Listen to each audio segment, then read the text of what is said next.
Selamat hari baik para penutur bahasa kita. Pada video kali ini kita akan membahas latihan soal teks editorial untuk kelas 12 materi bahasa Indonesia kurikulum 2013. Kalian masih ingat tentunya editorial adalah artikel utama yang ditulis oleh redaktur koran yang merupakan pandangan redaksi terhadap suatu peristiwa, berita yang aktual atau sedang menjadi sorotan, fenomenal dan kontroversial atau yang menimbulkan perbedaan pendapat. Baik, langsung saja ke nomor pertama. Ada pertanyaan di samping ini yang bukan merupakan opini atau pendapat yang ada dalam editorial, yaitu A. Kritik, B. Saran, C. Solusi, D. Penilaian, atau E. Tudingan.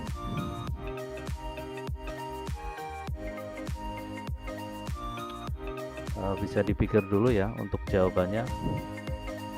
Yang bukan merupakan opini atau pendapat dalam editorial. Ini jawabannya. Yang bukan merupakan opini atau pendapat dalam editorial adalah tudingan, yang E ya. Bisa kita cermati. Yang pertama, kritik adalah kecaman atau tanggapan. Yang B, saran adalah pendapat, usul atau anjuran yang dikemukakan untuk dipertimbangkan. Solusi adalah penyelesaian, pemecahan masalah atau jalan keluar. Yang D, penilaian adalah proses, cara, perbuatan menilai atau pemberian nilai. Jadi kritik, saran, solusi, penilaian ini merupakan bentuk opini atau pendapat dalam editorial ya. Sedangkan yang E, tudingan, ini adalah tuduhan dengan marah, menunjuk dengan mengatakan bahwa seorang melakukan perbuatan yang melanggar hukum.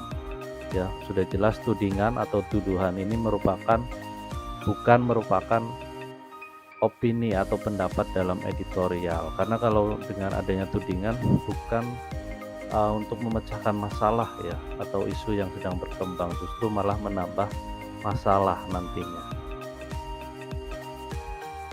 Kita lanjut. Struktur teks editorial yang berisi pembahasan atau tanggapan redaksi terhadap isu yang telah disampaikan disebut A. Pengenalan isu, B. Pendahuluan, C. Penyampaian pendapat, D. Konflik, atau E. Resolusi. Bisa diingat-ingat kembali, struktur teks editorial ada 3 ya. Berarti jawaban yang benar adalah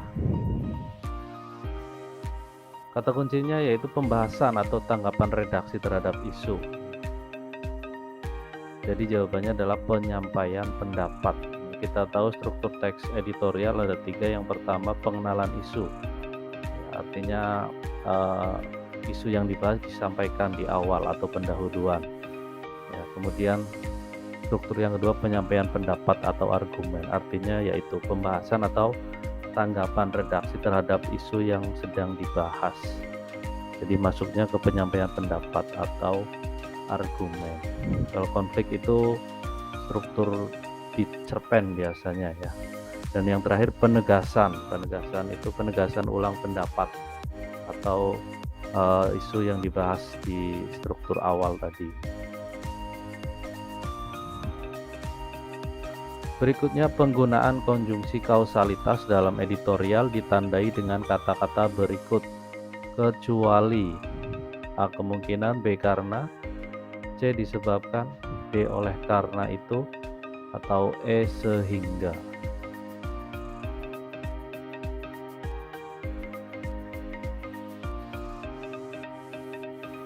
Kita ingat-ingat kembali bahwa konjungsi kausalitas itu adalah salah satu unsur kebahasaan dalam teks editorial. Konjungsi kausalitas adalah kata hubung yang menunjukkan sebab akibat. Contohnya yaitu karena, disebabkan, oleh karena itu, sehingga, oleh sebab itu. Ya, jadi jawaban yang tepat adalah kemungkinan, karena itu bukan merupakan konjungsi kausalitas. Berikutnya ada pertanyaan mengenai kalimat yang menggunakan kata tidak baku. adalah kalimat bernomor, ada 5 kalimat. Bukan cuma pemerintah yang perlu berpikir tentang masalah pendidikan. 2. Masyarakat pun diharapkan berperan serta. 3. Karena pendidikan adalah tanggung jawab kita semua. 4. Peningkatan kecerdasan bangsa merupakan cita-cita bangsa. 5. Hal ini jelas terdapat dalam undang-undang negara kita. Kita perhatikan satu persatu kalimatnya yang menggunakan kata tidak baku. Sudah terlihat ya, jawabannya adalah kalimat bernomor 1, kalimat pertama. Nah, di situ ada kata cuma. Cuma merupakan kata tidak baku, kata bakunya adalah hanya. Jadi jawabannya nomor 1. Ya, mungkin perlu digarisbawahi juga bahwa kata tidak baku sebenarnya bukan kata yang salah ya. Kita lanjut.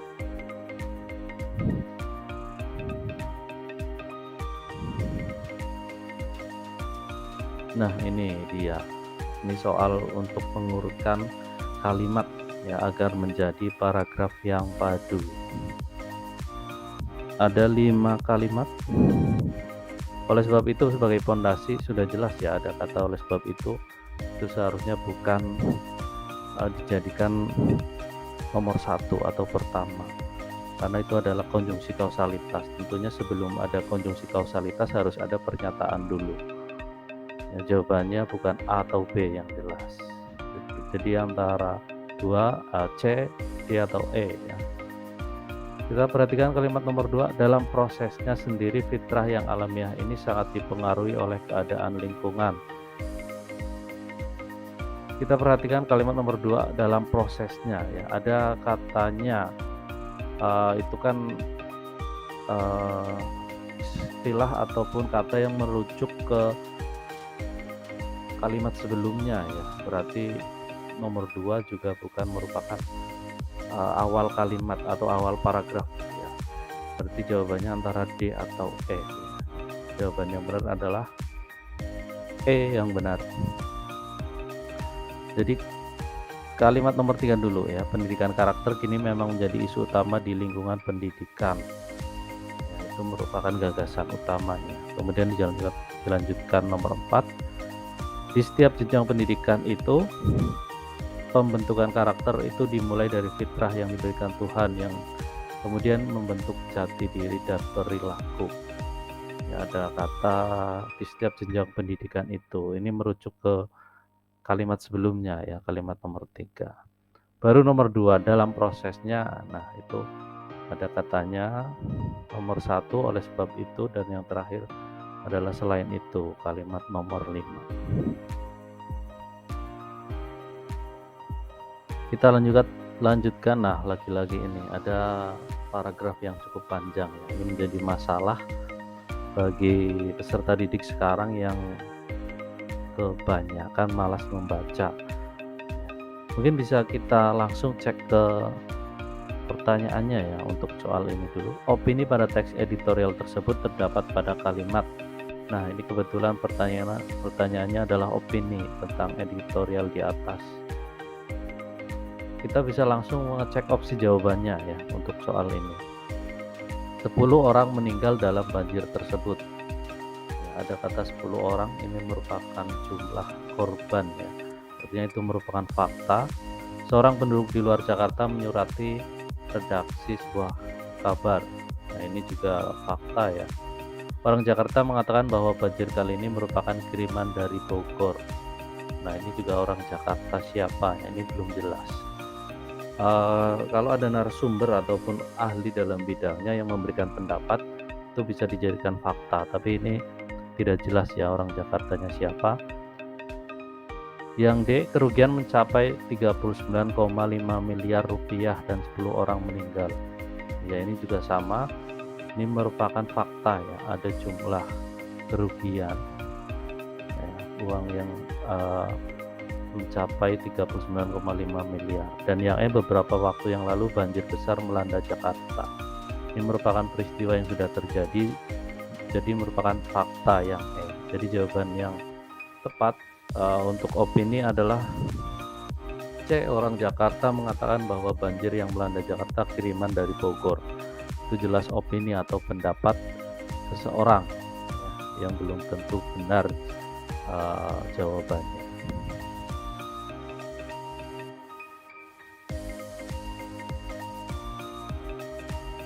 Lanjut, ada 5 kalimat. Pertanyaannya adalah kalimat yang kurang efektif dalam kutipan teks editorial tersebut terdapat pada kalimat pertama, kedua, ketiga, keempat, atau kelima.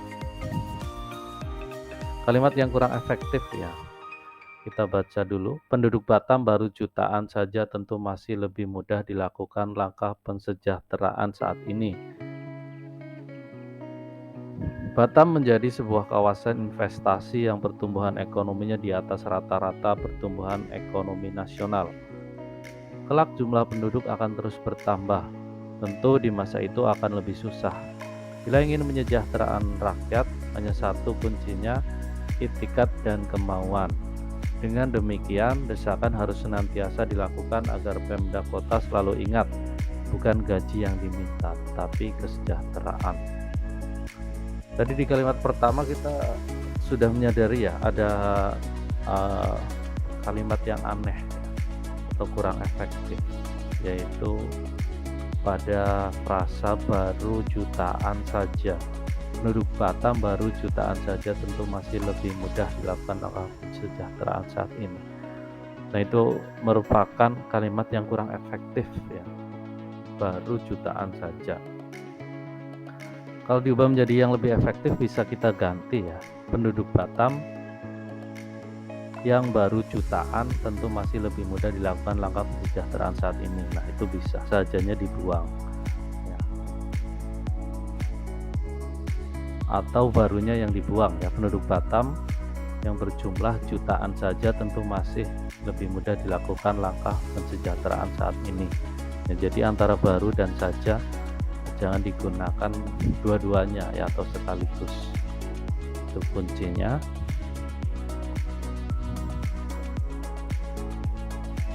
Lanjut, ada kutipan teks editorial lagi. Pertanyaannya adalah pernyataan yang berupa pendapat penulis dalam tajuk rencana tersebut. Titik-titik perencanaan gerakan hemat air dan sekaligus berarti berdisiplin dalam penggunaan air di Surabaya menjadi amat relevan. Disiplin dalam penggunaan air bersih harus dilihat sebagai semacam kesetiakawanan sosial. Sebab dengan kita berdisiplin menggunakan air bersih berarti memberikan peluang kepada anggota masyarakat lainnya yang selama ini kesulitan air untuk berkesempatan menikmati air bersih. Pendapat penulis atau argumen penulis. Opsi jawabannya ada sejumlah anggota masyarakat dengan semena-mena menggunakan air. Itu bukan pendapat penulis tadi ya, tidak ada. Kesulitan air yang menimpa sebagian besar penduduk hendaknya dapat ditarik maknanya. PDAM harus terus berjuang keras untuk meningkatkan suplai air bersihnya. Nah, itu juga tidak ada ya tadi merujuk PDAM. Sebaiknya penduduk menggunakan air sumur dengan memperhatikan peruntukannya. Atau masyarakat harus berdisiplin dalam penggunaan air bersih karena hal ini dapat mencerminkan kesetiakawanan sosial. Ya, jadi jawaban yang tepat adalah E.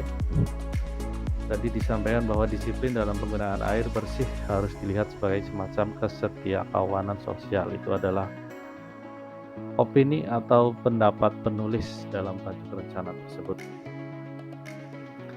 Karena keempat opsi jawaban yang lain itu tidak relevan ya, tidak sesuai dengan kutipan teks di samping yang tadi kita baca.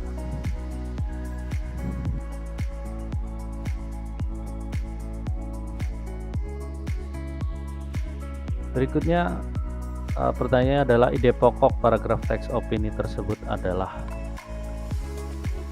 Kita ke soal ide pokok ya. Mungkin kalian masih ingat bahwa ide pokok adalah gagasan yang menjadi pokok pengembangan paragraf ya. Kita sering mendengar ide pokok atau kata lain atau istilah lainnya adalah gagasan pokok ya. atau gagasan utama atau pokok pikiran, itu sebenarnya sama saja. Ya, untuk mencari gagasan utama atau ide pokok atau gagasan pokok ada dua kan kuncinya, bisa di kalimat pertama atau kalimat terakhir. Untuk soal ini jawaban yang paling tepat adalah di kalimat terakhir, disimpulkan atau disebut juga paragraf induktif ya, yang letak ide pokoknya ada di akhir. Dengan demikian perubahan undang-undang berdampak positif terhadap pertumbuhan ekonomi. Perubahan undang-undang berdampak positif. Nah, ya, jadi kalimat 1, 2, 3 dan 3 sebenarnya ini hanyalah paragraf penjelas ya, dari ide pokok yang disimpulkan di kalimat terakhir atau kalimat keempat.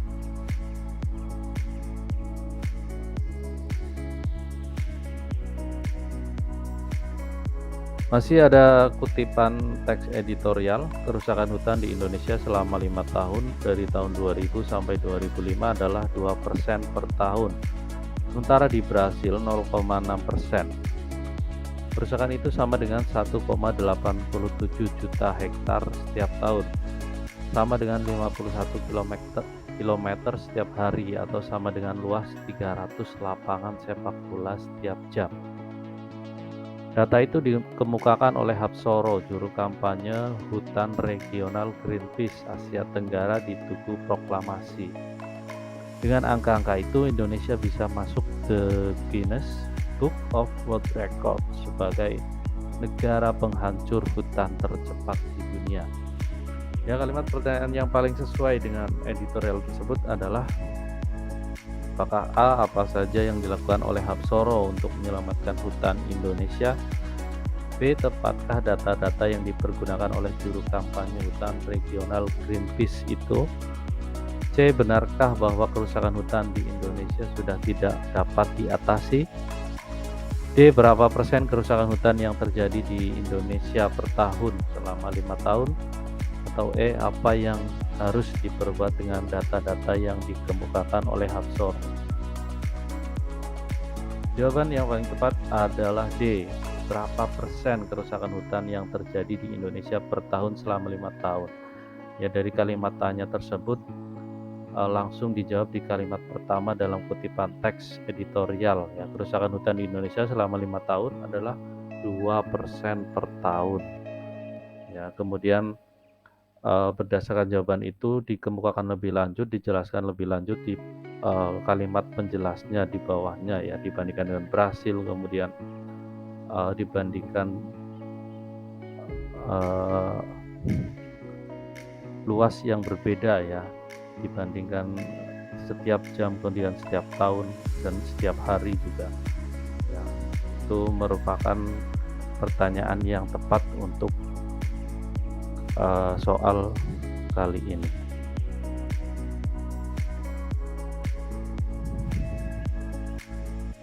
Berikutnya ada kutipan soal editorial. Yang ditanyakan adalah, dilihat dari strukturnya, kutipan editorial tersebut merupakan bagian dari, nah ini merupakan penerapan atau analisis penggunaan struktur ya, penerapan struktur yang tepat. Maka 83 tahun Sumpah Pemuda patutlah kita jadikan refleksi otokritik perjalanan politik kebangsaan, khususnya dengan membaca kondisi 10 tahun terakhir. Kesadaran tentang kebinekaan mesti disegarkan kembali. Bukankah kita memiliki lebih dari 13.000 pulau, 250 bahasa dan dialek, serta 1.000 etnis dan subetnis? Sebenarnya gambaran itu secara jelas sudah menunjukkan bahwa kita hidup di ruang yang diliputi pluralitas. Realitas itu sepatutnya terus menyadarkan tiap komponen bangsa ini untuk tidak bersikap dominan-dominanan. Bukankah kita bertanah air satu, berbangsa satu dan berbahasa satu, Indonesia?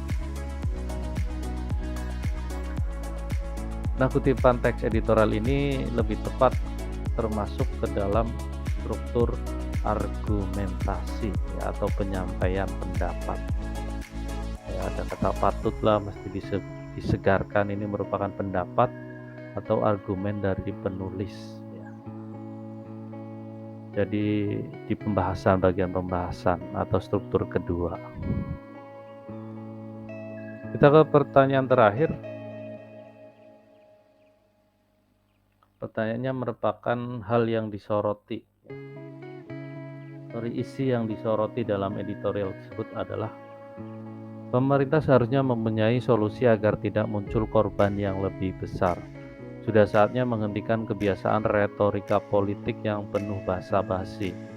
Pemerintah dengan berbagai cara harus memberikan informasi lebih awal kepada masyarakat tentang badai yang mungkin menerpa sebuah kawasan.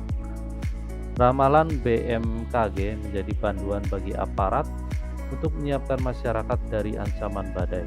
Dengan demikian, ketika bencana tiba, negeri ini tidak menjadi ladang pembantaian massal. Yang disoroti dalam editorial tersebut adalah masyarakat desa yang kurang tanggap menerima ramalan BMG. Kurang tepat, musibah dan bencana alam melanda dunia silih berganti. Kita membahas tentang Indonesia tadi ya. Pemerintah Indonesia, badai yang memporak-porandakan kehidupan masyarakat perkotaan. Sepertinya kurang tepat, kurangnya pemberian informasi tentang bencana alam kepada publik. Ya, ini masih relevan. Dan yang terakhir, suasana yang menakutkan dalam menghadapi musibah. Ini tidak tepat ya. Jadi jawaban yang paling tepat adalah yang D, kurangnya pemberian informasi tentang bencana alam kepada publik atau warga masyarakat. Pemerintah dengan berbagai cara harus memberikan informasi lebih awal kepada masyarakat tentang badai yang mungkin menerpa sebuah kawasan. Nah, itu adalah isi yang disoroti dalam teks editorial tersebut. Oke, penutur bahasa kita, itulah pembahasan soal editorial pada video kali ini. Untuk catatannya, yang pasti dalam materi editorial kita jangan sampai malas untuk membaca dan harus fokus juga ketika membaca. Terima kasih telah mengikuti pembahasan latihan soal pada video kali ini. Semoga bermanfaat dan sampai jumpa.